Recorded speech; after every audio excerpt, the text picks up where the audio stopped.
Ainda dentro da escatologia, o reverendo, ou melhor, voltando para a escatologia, assim, o senhor tem uma série sobre Apocalipse, apesar de muitos conhecerem o senhor mais pela teologia pastoral, prática, mas o senhor tem uma veia escatológica muito boa. E eu queria que o senhor falasse desse cidadão, desse sujeito, desse personagem muito polêmico e intrigante, o anticristo. O senhor crê que a pandemia também está montando o cenário para um governo mundial, onde vai aparecer essa figura? O senhor pode dizer nesse sentido para as pessoas? Há muita especulação e muitas teologias dispensacionalistas que vão e creem em absurdos. Mas uma coisa assim mais centrada, com os pés no chão, onde o senhor acha que isso pode chegar escatologicamente? Olha, Paulo, eu não posso ser leviano e dizer que o anticristo vai entrar nesse cenário. Porque se eu fizer isso, eu estaria marcando, de certa forma, indiretamente, uma data. E eu não posso fazer isso. Porém, o que nós podemos ficar atentos e alertos é de que o cenário é plausível. O cenário é propício. Porque nós estamos vivendo uma época de um problema único que atinge as nações inteiras. Segundo, nós estamos vivendo uma época em que um problema, já tem muitos estudiosos querendo levantar isso, é que deveria ter um enfrentamento único e uma solução única. Isso também pavimentaria um caminho para um grande líder mundial, carismático, que venha fazer coisas assim inesperadas, espetaculares, extraordinárias, para angariar a atenção e a veneração até do mundo. Então, o que nós podemos dizer é o seguinte: do ponto de vista da tecnologia hoje, nós já temos possibilidade de um líder ter todos os cadastros de todos os mais de 7 bilhões de habitantes na mão. Segundo, nós já temos hoje a possibilidade de uma comunicação mundial. Terceiro, nós já temos hoje uma espécie de espírito que favorece essa ideia de um líder costurar alianças abrangendo uma universalidade. Então, eu diria para você o seguinte, que não é utopia mais. Quando você lê o relato de Daniel, 2 Tessalonicenses 2, Apocalipse 13, não é mais uma utopia pensar naquele quadro que é pintado ali. Então, tudo isso deve nos fazer levantar as antenas e ter uma leitura mais cuidadosa do nosso tempo e da nossa época. É mais tarde do que se imagina. E nós temos que estar preparados. Perfeito, perfeito.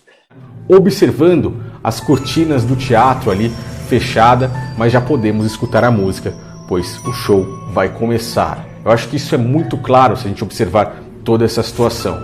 E por que eu digo que esse é o cenário da própria marca? Pois como eles já haviam predito, a quebra da economia trará aí o fim das cédulas físicas, e o fim das cédulas físicas obrigará a cada um utilizar apenas o dinheiro digital. O dinheiro digital traz sobre si uma facilidade, entre aspas, que é o chipar, que acaba controlando basicamente todas as pessoas. E por que isso é necessário? Porque em breve, quando todas as pessoas já estiverem totalmente chipadas, controladas, elas estarão cadastradas nesse único banco de dados mundial, que dará amparo a um único homem coordenar o mundo todo. E assim como está escrito na segunda carta aos Tessalonicenses, ele tentará ser como o Criador, onisciente, onipotente e onipresente, assim por meio da própria tecnologia. Eric não precisa de chaves para entrar em casa. A porta é eletrônica. E olhando novamente, dá para ver que ele também não tem nenhum cartão para abrir a porta e nem coloca digital. O designer só tem que pôr a mão perto do leitor. O segredo está justamente nas mãos do Eric, entre o dedão e o indicador da mão esquerda. Neste local, embaixo da pele, está um microchip de 2 centímetros.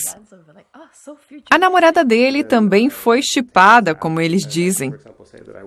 Com o chip, não só dá para abrir a porta de casa, mas pagar o transporte público. E para eles, esse é só o início. But I think the interesting thing is when Vai ser mais interessante quando esses chips forem mais inteligentes. Assim, vamos poder não apenas abrir portas, mas também monitorar o nosso corpo.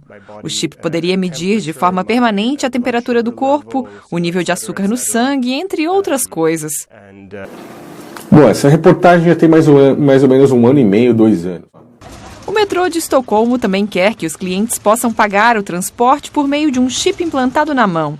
Cerca de 3.500 suecos já têm um microchip sob a pele, um número que triplicou em 1 ano.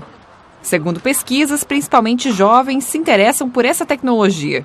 Eles não se preocupam com os dados pessoais que os chips fornecem. A confiança nas autoridades suecas é grande. Essa é uma festa para implantar microchips. É a última moda em Estocolmo. A elite digital sueca implanta um chip enquanto conversa e bebe vinho com amigos. A operação custa cerca de 150 euros. E dói tanto quanto um furo na orelha, dizem os adeptos da tecnologia. Eles só veem vantagens.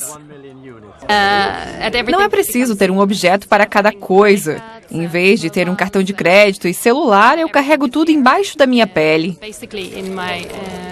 Jovan é vendedor de chips e acha que uma análise de risco não é necessária. A moda não vai parar. Logo, os microchips não vão ser usados apenas nas mãos, mas também na cabeça. Quem não otimizar o corpo é que pode sair perdendo, diz ele. O pequeno chip na mão é só o começo, e não apenas para esse casal. Usar microchips deve virar normalidade em todo o mundo.